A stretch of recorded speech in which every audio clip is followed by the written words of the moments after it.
Central ಗೌರ್ಮೆಂಟೇ bike ಟ್ಯಾಕ್ಸಿಗೆ legal ಆಗಿ permission ಕೊಟ್ಟಿದೆ. ಬಟ್ ಆದರೆ ಸ್ಟೇಟ್ ಗೌರ್ಮೆಂಟ್ ಅವ್ರಿಗೆ ರಾಮಲಿಂಗಾರೆಡ್ಡಿಗೆ ಆಗಲಿ, ಡಿ ಕೆ ಶಿವಕುಮಾರ್ಗೆ ಆಗಲಿ, ಸಿದ್ದರಾಮಯ್ಯ ಅವ್ರಿಗೆ ಆಗಲಿ ಓಟ್ ಹಾಕಿಸ್ಕೊಳ್ಳೋ ಮುಂಚೆ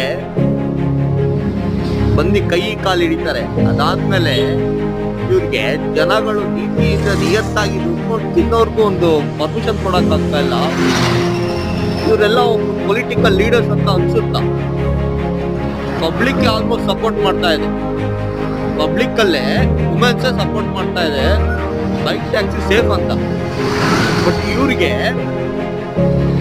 ಒಂದು ಸ್ವಲ್ಪ ಆದ್ರೂ ನಾಚಿಕೆ ಮಾನ ಮರ್ಯಾದೆ ಇದೆಯೋ ಇಲ್ವೋ ಗೊತ್ತಿಲ್ಲ, ಲೀಗಲೈಸ್ ಮಾಡಕ್ ಆಗ್ತಿಲ್ಲ.